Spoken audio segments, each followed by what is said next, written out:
میں یہ کہتا ہوں کہ آپ جو ان کی شروع کی زندگی ہے، خاص طور پہ ہمارے یہاں اردو میں جس طرح کی شاعری ہوئی تھی اور جو خواتین آئی تھیں ان میں آپ کس طرح دیکھتے ہیں فریدہ کی شاعری کو، اور اس زمانے میں جس طرح کی انہوں نے شاعری کی، اس کو چھپا بھی دیا، اور چھپانے کے بعد جب وہ پڑھنے والوں کے پاس تھی تو انہیں بہت ساری سامنا بھی کرنا پڑا باتوں کا، تو لیکن وہ ہٹی نہیں، اور آخری دم تک میں سمجھتا ہوں کہ چاہے انہوں نے شاعری کی یا تراجم کیے یا نثر لکھی، ابھی انہوں نے ذکر کیا ان کے آخری ایک ناول کا طلائع خاموشی کا، تو اس میں بھی ایک جدوجہد کی ایک ایسی شخصیت کو مرکزی کردار کے طور پہ انہوں نے موضوع بنایا جو عام لوگوں کے لیے، جو مزدوروں کے لیے، جو گرے پڑے طبقات کے لیے جدوجہد کر رہا تھا. تو کس طرح آپ دیکھتے ہیں اس صورتحال؟ اصل میں ہم وہ ایک فیمنسٹ جو موومنٹ ہے یا فیمنسٹ شاعری ہے اس کے حوالے سے اگر ہم فہمیدہ کو دیکھیں تو میرا خیال ہے فہمیدہ پہلی شاعر ہے جس نے مرد سوسائٹی کو بہادری کے ساتھ چیلنج کیا. اس سے پہلے نعیم تھی، ان کا ایک آدھ شعر ایسا ہے جس کو ہم فیمنسٹ میں شمار کر سکتے ہیں، لیکن فہمیدہ نے جس بولڈ انداز میں، جس بہادری کے ساتھ، جس نے بے باکی کے ساتھ مرد سوسائٹی کو چیلنج کیا اور وہ باتیں لکھی جو ہمارے لیے سننا اور پڑھنا ایک ٹیبو تھا، یہ پہلی شاعرہ تھی. اور دیکھیے کہ عمر کیا تھی، یعنی اس کی عمر بھی زیادہ نہیں تھی، ابتدائی یعنی مطلب یہ شاید 16-17-18 سال کی عمر کی تھی جس وقت انہوں نے فنون میں لکھا. تو ایک یہ سب سے بڑی. دوسری بات، ایک میں جس انداز سے اسے دیکھتا ہوں وہ ایک بے چین روح تھی کہ ہر طرف اس کو ایک تو بدلنے کا، جیسا کہ انہوں نے کہا کہ وہ سوسائٹی کو بدلنے کا ایک جذبہ تھا اس کے اندر جو چل رہا تھا. تو پہلے اس نے شاعری کے ساتھ شروع کیا، بہادری کے ساتھ شروع کیا، پھر نثر کے ساتھ شروع کیا، پھر ترجمے کیے، ہر قسم کے ترجمے کیے، حتیٰ کہ جب اب بھی آپ نے طلائع خاموشی کی بات کی تو آپ کو پتہ ہے کہ طلائع خاموشی کی طرف مصدق کی طرف کیوں گئی تھی؟ اس لیے کہ ان کا خیال یہ تھا کہ وہ پہلا اب دنیا کا سوشلسٹ تھا جس نے اس سوسائٹی کو ایک بالکل مختلف انداز سے تبدیل کرنے کی کوشش کی تھی، جس کی خواہش فہمیدہ کو تھی. اور فہمیدہ کی ساری زندگی جو ہے وہ اسی جدوجہد میں گزری، ساری زندگی آخر وقت تک. یعنی ان کی بہادری کا یاد تھا کہ ہم مثلا وہ یو پی کے فنکشن ہو رہے ہیں یا کئی فنکشن ہو رہے ہیں، وہاں بات ہو رہی ہے، جو بات اسے ناگوار گزرتی تھی وہ پی نہیں لیتی تھی، بلکہ کھلم کھلا اس کا اظہار کرتی تھی اور اس کو باقاعدہ چیلنج بھی کرتی تھی کہ یہ بات کیوں نہیں ہے. بہت سے لوگوں کو میں نے دیکھا وہ ناراض بھی ہو جاتے تھے، بہت سے لوگ بڑبڑاتے تھے کہ فہمیدہ کیا اسٹیج پہ بیٹھ کے باتیں شروع کر دیتی ہے، لیکن یہ کہ وہ اس سے کبھی بددل نہیں ہوئی، اس نے اس کو باقاعدہ مقابلہ کیا اس کا. اب آپ اگر ادبی معیار کے لحاظ سے دیکھیں، اس پر بہت سے مضامین لکھے گئے ان کی شاعری کو ادبی معیار کے حساب سے دیکھیے، اس لیے کہ ایک تو وہ فیمنسٹ کا مسئلہ ہے، بہت سی لوگ ہماری شاعرات ہیں جو فیمنسٹ انداز میں شاعری کر رہی ہیں، اور بہت سی شاعری وہ ہے جو میں بہت ہی معذرت کے ساتھ عرض کروں گا کہ وہ نعرے بازی تک پہنچ جاتے ہیں. فہمیدہ نے نعرے بازی نہیں کی. فہمیدہ نے جس انداز سے شروع کیا وہ بھی نعرے بازی نہیں تھی. آہستہ آہستہ عوام سے آپ اس کا ارتقائی سفر کہہ لیں یا یہ کہہ لیں کہ جس طرح وہ چیزوں کو سمجھتی گئی اور جس طرح سوچتی گئی، جس طرح اس نے یہ کیا. بعد میں پھر ایک دور ایسا آیا جب کہ اس کو ایک میرا خیال ہے یہ بعد کا دور نہیں ہے، شروع سے ہی اس کے اندر جو تھا، خاص طور سے شاہ لطیف اور جو بٹائی کی جو شاعری تھی اس سے متاثر. اسی ہاں ایک اور بات جو ہم بات کریں گے وہ یہ ہے کہ فہمیدہ کا جو اپ برنگنگ ہے، جس طرح اس کی پرورش ہوئی ہے، وہ جس ماحول میں ہوئی ہے وہ ایک مشترک ماحول تھا جسے ہم کمپوزٹ کلچر کہتے ہیں. خاص طور پہ پاکستان کے حوالے سے ہمارا کمپوزٹ کلچر وہ ہے جس میں کہ ہمارا جو ہے اردو بولنا، سندھی، پنجابی اس سب کا حوالے سے اس کے اندر ایک ایسی شخصیت نے پرورش پائی جو ان تمام چیزوں کو اپنے اندر اس نے جذب کیا تھا اور ہضم کیا تھا اور اس کا اظہار کیا تھا. اس کی شاعری میں بھی اس کا اظہار ہے, اس کے ترجموں میں بھی اس کا اظہار ہے, اس کی نثر میں بھی اظہار. نثر میں آپ یہ دیکھیں کہ اب یہ ایک ناول چھپا ہے, آپ نے بھی پڑھا ہوگا, منطق الطیر کے حوالے سے. فہمیدہ نے منطق الطیر کو بالکل مختلف انداز میں انٹرپریٹ کیا ہے. یہ اس کا انداز تھا, یعنی یہ جس انداز سے اب آپ ناول میں دیکھیں, جس انداز سے ناول خیر ہے, اس کے بارے میں کچھ نہیں کہنا چاہتا, لیکن بہرحال جو فہمیدہ کا انداز تھا چیز منطق الطیر کو دیکھنے کا, اسے اس کو بالکل مختلف انداز میں اس کو انٹرپریٹ کیا ہے. اور وہ انداز وہ ہے جو ایک اچھے ادیب کا, ایک اچھے شاعر کا اور اچھے انسان کا متفق ہو سکتا ہے. پر آگے بات کریں گے, میں آگے بات کروں. بالکل انہوں نے ایک بات کی کہ ہمارے یہاں عام طور پہ یہ دیکھا جاتا ہے کہ جو اردو میں لکھ رہے ہیں, جو اردو میں شاعری کر رہے ہیں یا نثر لکھ رہے ہیں, ان کا جو دوسری زبانیں بولنے والے لوگ ہیں ان سے بہت کم واسطہ یا رابطہ رہتا ہے. لیکن فہمیدہ کو ہم نے دیکھا کہ وہ چونکہ سندھ میں رہی, بہت عرصے تک رہی, ان کی شادی بھی نہیں ہوئی, اور شیخ ایاز سے ان کی دوستی, اور صوفی شاعر جیسے شاہ لطیف کا انہوں نے ذکر کیا, اور پٹائی کا ذکر کیا, سچل کا ذکر کیا. انہوں نے ان کے نہ صرف تراجم کیے, پھر بعد میں ہم آئیں گے کہ انہوں نے ان کی زندگی میں اور بھی تبدیلی آئی, اور اس طرح کی تبدیلی آئی کہ بالکل یہ دوسری طرف وہ چلے گی. مثلاً مولانا روم کی جو مثلاً ایمانوی ہے, اس کا جو حصہ ہے شمس تبریز, اس میں سے کچھ غزلوں کے تراجم بھی انہوں نے کیے. تو میں یہ چاہتا ہوں کہ ایک سندھ کی جو معاشرت سے تھی, اس کے حوالے سے, اس کے ساتھ جڑنے کے حوالے سے, اور وہاں کے لوگوں کے حوالے سے آپ کو ساتھ بھی رہی. اور جگہوں پہ میں نے دیکھا کہ آپ ہمیشہ آپ کے ساتھ ساتھ ہوتی تھی, لکھنے میں بھی, بات کرنے میں بھی. تو اس حوالے سے کوئی بات ہے؟ دیکھیے بہت شکریہ پہلے تو. اور دوسری بات, اگر فہمیدہ کے بارے میں بات کریں تو کم از کم میں یہ کہہ سکتی ہوں کہ ہم خوش نصیب لوگوں میں سے ہیں جنہوں نے ان کو دیکھا, ان کو پڑھا, اور ان سے براہ راست ان سے بات چیت بھی ہماری ہوتی رہی. فہمیدہ کو اگر بیان کریں تو میرا خیال ہے کہ وہ پاکستان کا ایک, جس کو سندھی میں ہم کہتے ہیں کہ یگانہ کردار ہے, کہ ان کی پیدائش میرٹھ میں ہوئی, اور میرٹھ میں بھی پیدائش ان کی اس طرح سے ہوئی, حالانکہ وہ ان کے والدین جو ہے اس وقت حیدرآباد ضلع میں آ چکے تھے پاکستان بننے سے پہلے ہی. لیکن جیسا ہوتا ہے کہ جب بچے کی پیدائش کا وقت آتا ہے تو اپنے میکے اور وہاں پہ جا کر جو ہے بچے کی, تو ننیال میں, اور ویسے ننیال بھی, دریال بھی, اور اس کا میکا بھی, پیکا بھی, وہ میرٹھ ہی تھا. اور میرٹھ کے لیے بھی میں آپ کو یہ بتاتی چلوں کہ ان کی پیدائش ہوئی, اور 40ویں, جیسے چلہ جس کو کہتے ہیں, 40ویں کے بعد جو ہے ان کی والدہ جو ہے واپس حیدرآباد سندھ میں آئی. لیکن میرٹھ کے بارے میں بھی یہ بتا دوں کہ وہ ایک ہسٹوریکلی جو ہے میرٹھ جو ہے وہ رامائن کا سسرال کہا جاتا ہے. رامائن کے سسرال کے شہر کی پیدائش, پھر حیدرآباد میں اس کا جو بچپن جس طرح سے گزرا, اور اس میں جو اس کی قربت اس کے والد کی وجہ سے بھی, اور اس وقت جس طرح سے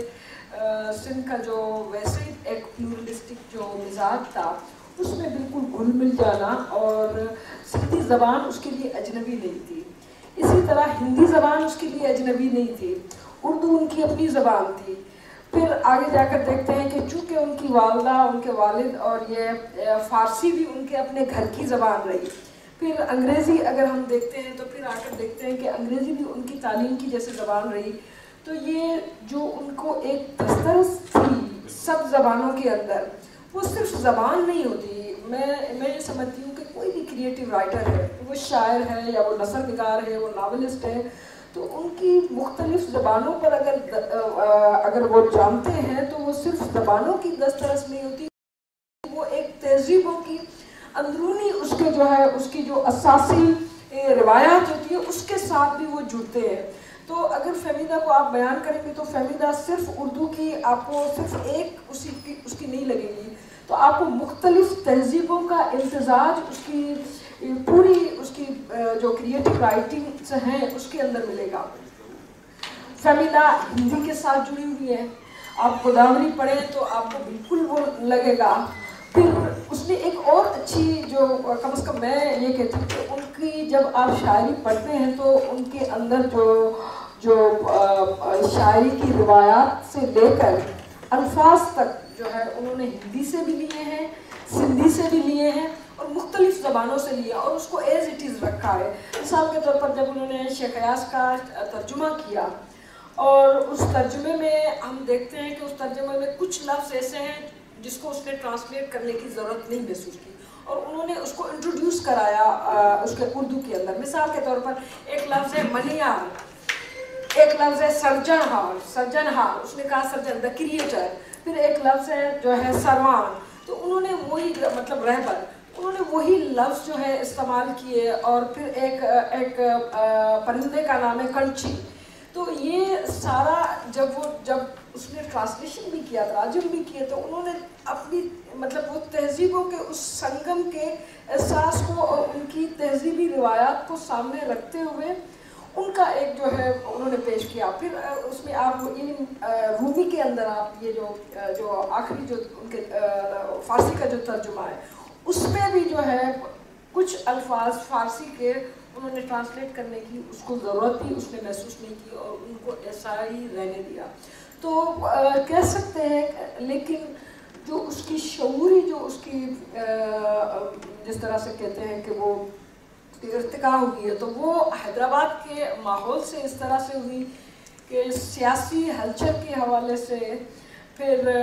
جو موومنٹ کے حوالے سے، پھر جو غم غصہ اور جو عوامی رد عمل ہے سیاسی طور پر اس کا اظہار اور نظریے کے حوالے سے، وہ ان کے ساتھ بہت چونکہ اس لیے جڑی ہوئی ہے کہ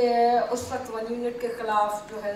سندھ میں ایک بہت بڑی تحریک ہے۔ اور میں آپ کو بتاتی چلوں کہ سندھ میں اس تحریک کی کو لیڈ جو ہے کوئی سیاستدان کسی نے نہیں کیا۔ سندھ کے اندر جو ادب کا ایک کردار رہا ہے وہ ایک ہر اول دستے والا جو ہم کہتے ہیں کہ وہ رائٹر آگے صفوں میں آپ کو نظر آیا ہے۔ یہ ایون جو میں آپ کو بتا دوں، شاید آپ لوگوں کے لیے شاید یہ بات نہیں ہو کہ ایون جو جی ایس این تحریک آپ کہتے ہیں کہ وہ تحریک بھی ایک نظم کا ایک ٹکڑا ہے، جی ایس این وہاں سے لی گئی ہے۔ تو یہ مطلب یہ تمام تحریکیں اس ادبی تحریک کے پیچھے چلی ہے، تو اس ادبی تحریک میں بھی ان کا ایک متحرک کردار رہا اور پھر وہی جو ہے ہمیں آگے چل کر ان کا بہت ہر جگہ پہ اور آخر عمر تک میں آپ کو بتاؤں کہ اچھا پھر ایک اور چیز میں بتانا چاہوں گی، جیسے آپ نے بھی کہا کہ اگر ان کو وہ کسی بات پہ کنونس ہے پولیٹیکلی آئیڈیالوجیکلی اور مطلب ایون شعری روایات کے اندر، مثال کے طور پر انہوں نے غزل کی جس طرح سے مخالفت کی، اس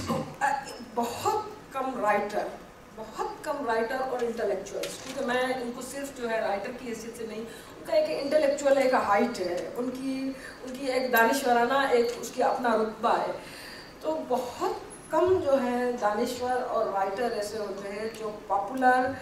ریئیکشن اور پاپولر اوپینین سے ڈرتے نہ ہوں اور اپنا اظہار نہ کر سکیں۔ لیکن فہمیدہ نے ہمیشہ اس طرح سے کی، جو ان کو بات اچھی لگی ہے جس سے وہ کنونسڈ ہے انہوں نے بلا جھجک وہ کہہ دیے، بجائے یہ کیلکولیٹ کرتے ہوئے کہ اس پہ کتنا بڑا طوفان اٹھ سکتا ہے۔ میں آپ کو ان کی ناول ہے ایک کراچی کے جیسے سندھ کے اگر آپ ریفرنس میں دیکھیں تو یہ جو لسانی جو فسادات ہے تو ایک بہت بڑی جو ہے نفرت کی جو ہے خلیج تھی اردو بولنے والے اور سندھی بولنے والوں کے درمیان، خاص طور پر MQM کے بننے کے بعد۔ اچھا انہوں نے جس طرح سے اپنی جو ہے وہ ختم کی، اس کو پتہ تھا کہ میرا کیا ریئیکشن آ سکتا ہے اور کس طرح سے آئے گا، اور وہ ہوا بھی، اس طرح سے وہ ریئیکشن آیا بھی کہ سندھی جو اس کو بہت زیادہ فہمیدہ کو اپنا مانتے تھے، اور یہ کراچی لکھنے کے بعد ان کا تھوڑا سا مزاج جو ہے تبدیل ہو گیا۔ انہوں نے کہا کہ یہ کیا ہے کہ فیض احمد فیض نے یہ جو ہے ان کے لیے لکھا تھا، جو فہمیدہ نے جس پہ جو ہے کلائمیکس